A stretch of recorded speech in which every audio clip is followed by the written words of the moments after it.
You are Locked On Giants Postcast, part of Locked On Sports Bay Area, on the Locked On Podcast Network. Your team every day.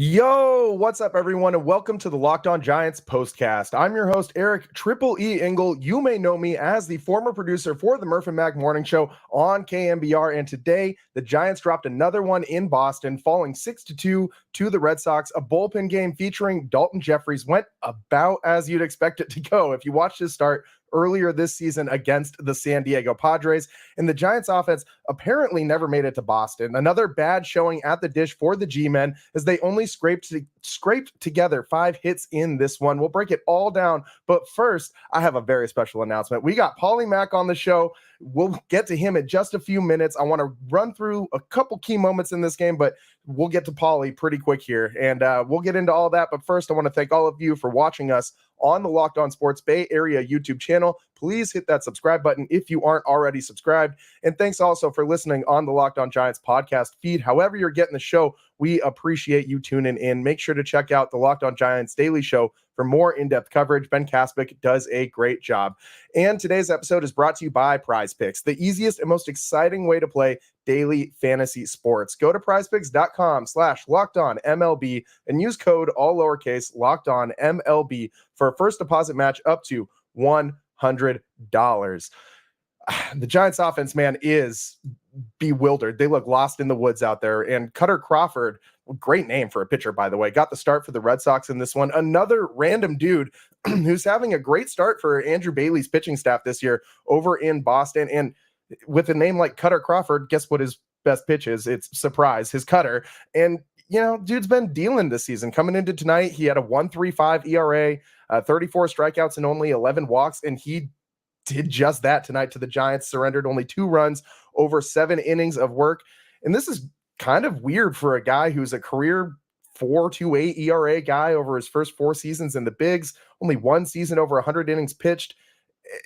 I don't know what Andrew Bailey's doing over there, what he's putting in the water in the Red Sox pitching room, but man, these guys are all locked in. The best ERA in all of baseball. And matching up against the Giants, who have struggled, to say the least, to score runs, to get a hit, to put runners on base in any fashion, it was not a good recipe for a Giants win. And with Daulton Jeffries on the mound in a bullpen game, with the Giants bullpen struggling through the first month as it has, bottom third in baseball in bullpen ERA, and this went about how you thought it would go. Daulton Jeffries, 2 2/3 innings, 4 runs. Not super solid out there on the mound, although you did see a good inning from Erik Miller to start this one. He was the official starter, even though Jeffries was the bulk guy in this one, who came in the second inning after Miller got through that tough top of the Red Sox order. The only offense from the Giants really came in the third inning, and it was kind of a good thing, I thought, for the Giants to get on the board early, because they have really struggled to score runs early on. Tom Murphy hit a solo shot over the Green Monster in left field. Mustache may be helping out Murphy. I mean, you see that big handlebar like caterpillar he had on his face. That thing has been in the works for a while. That thing's been growing. Same with Austin Slater's mustache, man. That dude, oh man, it looks like you could have gone the whole Raleigh fingers, like curly Q on the sides. He was going. And obviously Mustache May, if you guys don't know, it's a great fundraiser that Mike Yastrzemski and Austin Slater really spearhead in the month of May to support mental health issues and things like that. So if you're interested in more of that, check out Mike Yastrzemski's Instagram page. All his social medias have all the stuff on it. They're selling shirts. I might get one myself. They look pretty cool, man. Anyways, Tom Murphy, maybe that mustache was helping him. 106 miles an hour off the bat, almost left the yard entirely, 407 feet, just barely stayed in the yard, but went over the Green Monster, gave the Giants an early lead, and the Giants haven't had a lot of those lately. I thought that was a good sign, but, you know, they couldn't really do much after that. The Red Sox come back immediately and take a 2-1 lead in the bottom of the third. And top of the fourth, the Giants tie it after a 2-out rally, a Conforto walk, and a double off the wall, and then a Yaz bunt down the third baseline. That was a pretty fun bunt to see his mom's reaction. She got all juiced in the crowd, and Yaz, you know, saw the third baseman playing way deep, playing off the line in the hole, and he just read the defense and laid down the bunt. It was a very headsy move, a nice play by Mike Yastrzemski, and it gives the Boston native well, not Boston native, but Massachusetts native, a nice moment back where his grandfather obviously had tons and tons and tons of moments. Carl Yastrzemski obviously owning left field for the Red Sox for decades out there. And Mike's, had some success out there. It's good to see that. If you're looking for a fun moment in this game, there was your fun moment, because there wasn't a whole lot of other good ones for the Giants. After that, it was all Red Sox. Pair of doubles puts them up in bottom 4. And then Duran had a stand-up triple in that 4th inning. And it was the 7th time that dude's been on base this series. It's only game 2. Oh my God. Can we get this guy out, please? It's his 4th triple of the season, puts the Red Sox up 4-2. And Daulton Jeffries was done after that. As I said, 2 2/3 innings pitched, 54 pitches, only 31 strikes. It's not going to do a whole lot for you. 2 walks, 3 strikeouts, 4 runs, 5 hits. Uninspiring stuff from Jeffries. And it's kind of disappointing that that's who we got today, when you got all sorts of arms in the minor leagues like Mason Black, just waiting, ready to go, ready for their shot in the bigs. And we get Daulton Jeffries again, man. I know you don't want to judge a guy based on one start. You can't just can him after one blow up outing, but this is a guy who has tried and failed a few times at the big league level and has had multiple injuries, a couple Tommy Johns. I think we know what we got with him. I think I want to see some Mason Black, and I think a lot of you guys do too. And with that, let's get to a guy who needs very little introduction. On the other side, we'll get to Paulie McCaffrey, and I want to see what Paulie thinks about Daulton Jeffries' outing today, and if he wanted to see a Mason Black start or not today. Again, the Giants fall 6-2 to the Red Sox. The Red Sox continued to pour it on. Wong also had a day for the Red Sox. That dude was just on base every single time he came up. He had 3 hits today and an RBI. That guy was just all over the field for the Red Sox. Made a nice play out of the squat too. Red Sox playing tons of great defense. Devers at the hot corner. Wong jumping out of the squat on like a swinging bunt to get a Chapman at first base. It was a lot of good defense from the Red Sox. A lot of good stuff from the Red Sox in this one. Not so much from the Giants. Anyways, we'll talk to a guy who knows the East Coast like the back of his hand, Paulie Mack, on the other side. Stick with us on the Locked On Giants postcast. I'm your host, Erik Triple E Engel. We will be right back. This Mother's Day, get something thoughtful for mom on DoorDash. Surprise her from wherever you are with fresh bouquets, the latest tech, gift cards, self-care treats, and more to make her day that much more special. Pair flowers with a gift card so she can celebrate any way she wants. Is mom a bookworm? Try a bookstore gift card. Does she love a good latte? Get a gift card to her favorite coffee shop. You can't go wrong. Get the thoughtful gifts she deserves with the convenience you need. Choose same-day delivery or schedule a week ahead for when flowers and gifts should arrive to her door with DoorDash. I know my mom always taught me to save money, so I try to shop with savings that would make her proud. That's why I have a DoorDash Dash Pass, and you should get it too. With the Dash Pass membership, you save with a $0 delivery fee and reduced service fees on eligible orders from Dash Pass merchants that meet the minimum subtotal. Other fees, including service fees, apply. Terms apply as well. Get all your Mother's Day gifts all in one place and get 50% off your next order up to $15 when you spend $15 or more on your next flower, convenience, grocery, or retail order now with code LOCKEDONMLB. That's LOCKEDONMLB. Order using DoorDash today. Terms apply. And today's episode is brought to you by PrizePicks. PrizePicks is America's #1 fantasy sports app with over 3 million members. PrizePicks is the easiest and most exciting way to play daily fantasy sports. It's just you against the numbers. You pick more than or less than on 2 to 6 player stat projections and watch the winnings roll in. Spring training is over and baseball season is officially underway. Don't miss your chance to add your favorite players from the diamond in your PrizePicks entries. Whether it's strikeouts, RBIs, or first inning runs, take your pick of more or less and add them to your PrizePicks entry today. PrizePicks has something for every sports fan, from baseball and basketball to League of Legends and everything in between. You can pick LeBron James, Shohei Ohtani, Connor McDavid, and Jude Bellingham all in the same entry. Well, I guess you can't really pick LeBron James anymore since he got bounced from the playoffs. Go Nuggets. Love a Lakers playoff loss. Anyways, download the PrizePicks app today and use code LOCKEDONMLB for a first deposit match up to $100. Again, download the PrizePicks app today and use code Locked On MLB for a first deposit match up to $100. It's PrizePicks. Pick more, pick less. It's that easy. Welcome back to the Locked On Giants postcast. I am your host, Erik Triple E Engel, and we got a very special guest joining us today. Someone who I grew up listening to actually in the radio in the car on the way to school with my dad when I was in like junior high. And I ended up having the pleasure of working on the show, the same show that I grew up listening to, with Paulie McCaffrey, part of Murph and Mac in the Morning, which was a staple, a legendary show in the Bay Area for, decades, basically. In the morning drive time slot. It was great working with Paulie, a mentor of mine, and someone that I'm happy to call my friend. Paulie, what is up, my dude? Erik, my man, Triple E. It's been way too long. You're like my long lost son, man. It's great to see you. Great to hear you. By the way, you sound great, dude. Your tracks are nice and polished. So it's good to see you. I like your background. I like all this giant history you have behind you. It's unfortunate we can't bring some of the pop that's on the wall behind you to this present day club. Because they're not hitting in Boston, Triple E. No. They can't buy a hit out there in Fenway Park. And before we get into this Giants offense, which I do want to ask you about, I just want to ask you, what's the vibe like at Fenway Park, Paulie? Because that is the number one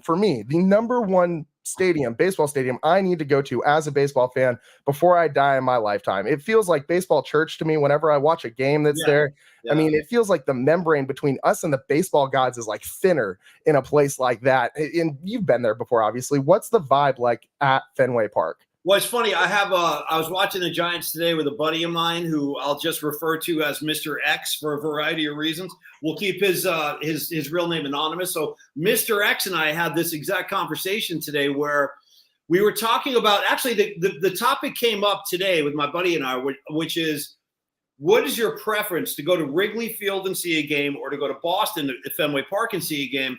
And we both answered that we would both prefer to go to Fenway. And I'll tell you why. Now there's hundreds, millions of other people that'll tell you Wrigley is the better experience overall. And they might be right, but it's like this. From my experience, Boston and Fenway Park is almost like a baseball cathedral. It's as soon as you walk in that place, Erik, you feel it. Like you really do. You feel like the 1920s. You feel, the 1930s, like Babe Ruth played in that yard.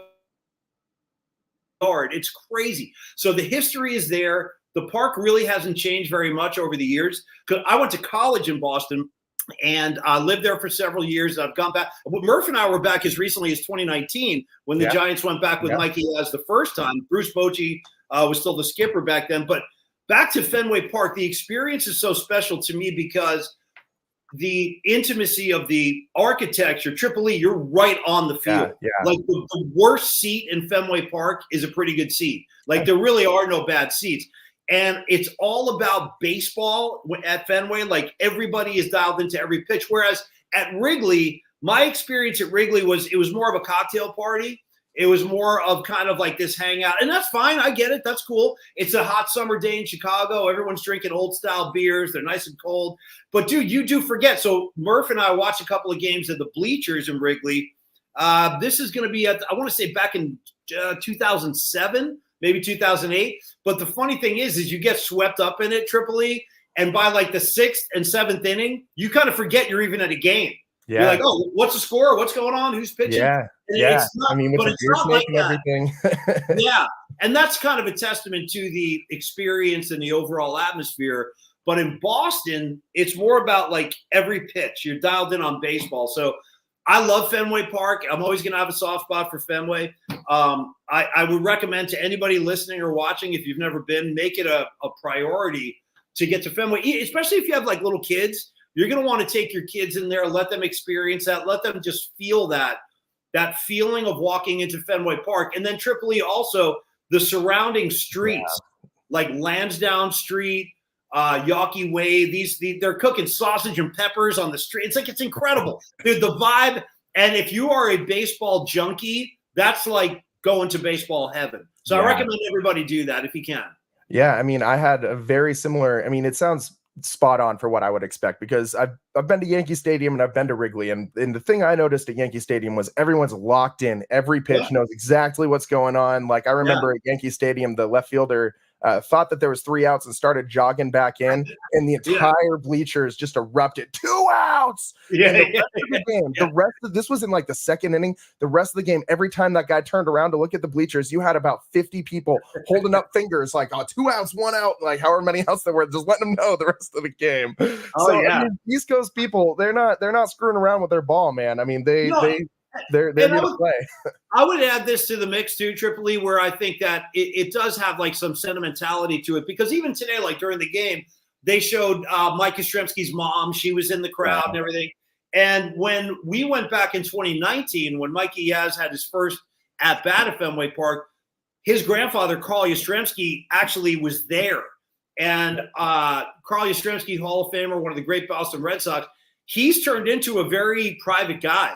Apparently, he does not show up at Fenway very often. So the fact that he showed up, and there's a very famous image of Mike and Carl Yastrzemski walking from the bullpen into the infield together. Pretty amazing image. And that's like a great baseball image to me. That's the kind of thing baseball can do, like generations of Yastrzemskis at Fenway Park.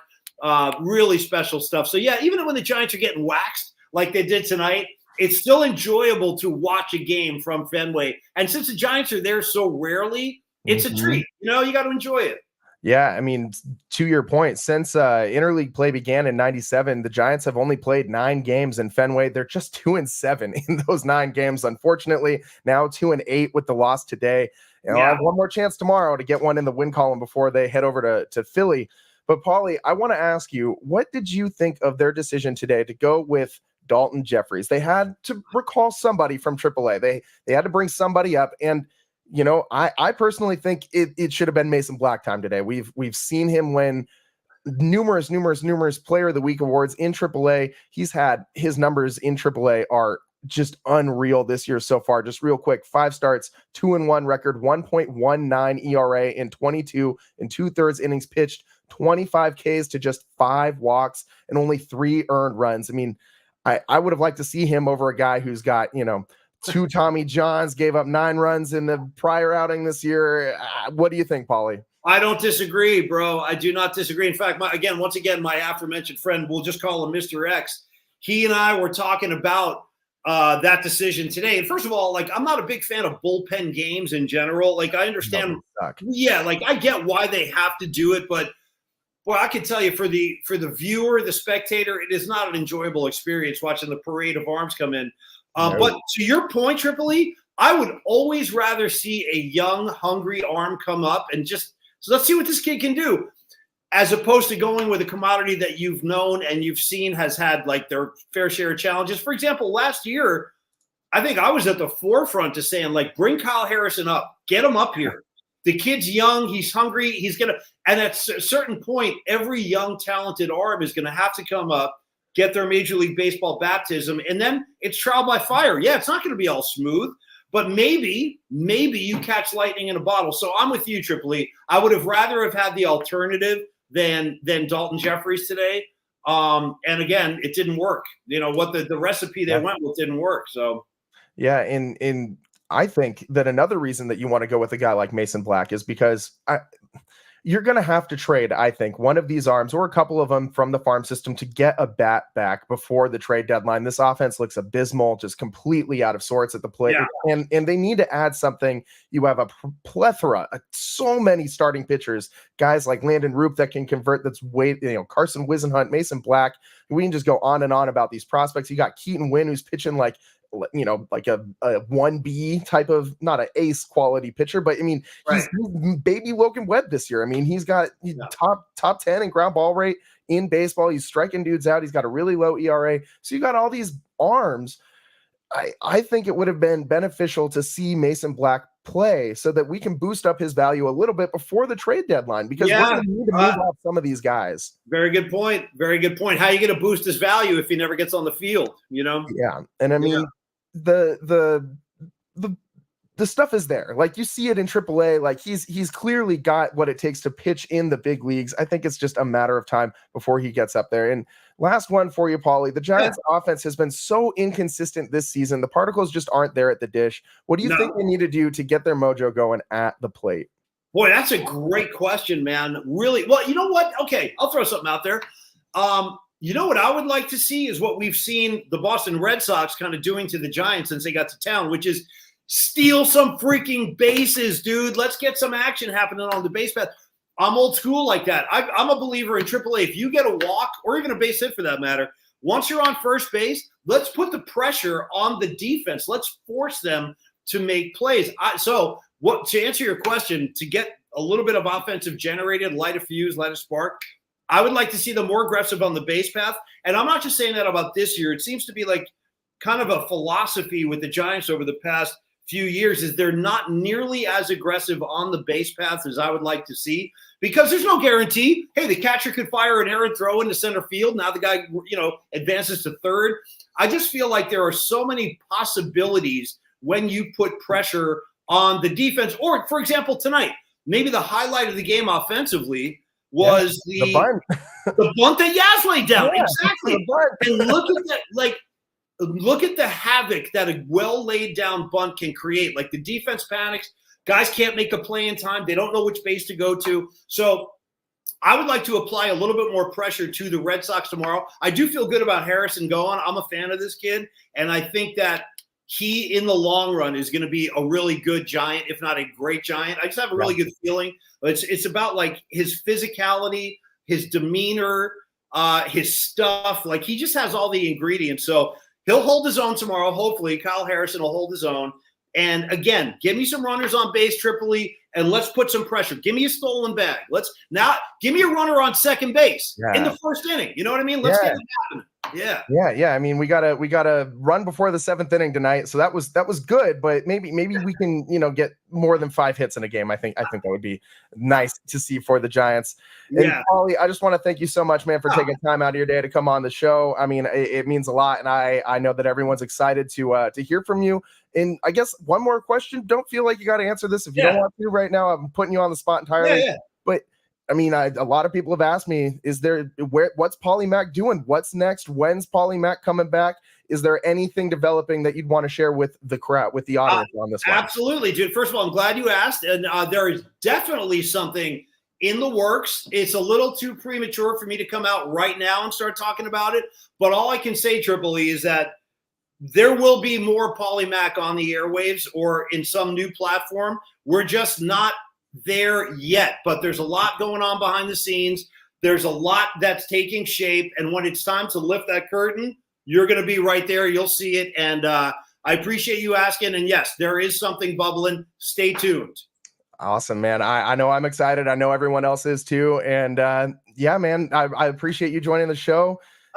Wish the Giants could have got a win so we could have been a little more positive. But it's always fun having you on, man. And appreciate you taking the time, Paulie. Triple E, I love you like a brother, man. You keep doing what you're doing. You sound great. You look great, and keep up the good work. Anytime you need me, give me a shout. Thanks, Paulie. This definitely won't be the last time. We'll catch you soon, man. We'll see you later. See you, Paulie. All right, brother. So the Giants, man, they failed to pick up a win today. 6-2 loss to the Red Sox. Me and Paulie Mack in lockstep on this offense, the Daulton Jeffries decision. I mean, what are me and Paulie Mack not in lockstep with basically everything? I mean, our vices, our love of the Grateful Dead. I mean, me and Paulie are like kindred spirits. I feel like, there was always a connection between me and Paulie on the Murph and Mac morning show. If you listened, you definitely knew that was permeating through the show, even though I didn't ever get to speak a word on those airways. Anyways, 6-2 loss to the Red Sox in another gut punch loss for the Giants. This offense is bad. And they got some interesting splits. The Giants do. And I mean, some of them are not, too groundbreaking, but we'll go over them on the other side. It is, the first of a new month. Shout out the first of the month. I listen to that song by Bone Thugs and Harmony every single first of the month since I was in high school. I don't know why, just something I do. Anyways, we got to break down more about this Giants loss on the other side and just kind of some of the trends we've seen from the Giants so far after the first month, basically, of the season. Stick with us on the Locked On Giants postcast. I'm your host, Eric Triple E Engel. We will be right back. All right, we got to pause here to talk about Monopoly Go. I know you're saying flag on the play. You already talked about that, but there is just so much good stuff in this game. In Monopoly Go, you can team up with friends for timed tournaments where you work together to build up each other's boards. The more you win together, the more awesome prizes you unlock, and there's so much to get. Unlock stickers you can trade with a friend to complete albums for big prizes, cool new playing pieces to travel the boards with, hilarious emojis for taunting friends when you smash their buildings or heist their vaults. Plus, Monopoly Go feels new and exciting every day with constantly changing tournaments and challenges. A ton include their own unique mini games like digging for treasure or a robot pachinko machine. And there's always new timed events that help you win big, like massive multipliers for everything you win or rent frenzies. There's always something fun to discover in Monopoly Go. So get off the bench and go download it now for free on Google Play or the App Store. Game on. Welcome back to the Locked On Giants postcast. I'm your host, Erik Triple E Engel. Today, the Giants fall 6-2 after a Daulton Jeffries, he didn't start. Erik Miller started bullpen game that featured Daulton Jeffries as the bulk pitcher in this one. Uninspiring, man. Really wish they would have gone with Mason Black, as we discussed with Paulie. 5 starts in AAA for Mason Black this year, and he's got an ERA that is close to 1. 1.19 ERA and 22 2/3 innings pitched, 25 Ks to just 5 walks.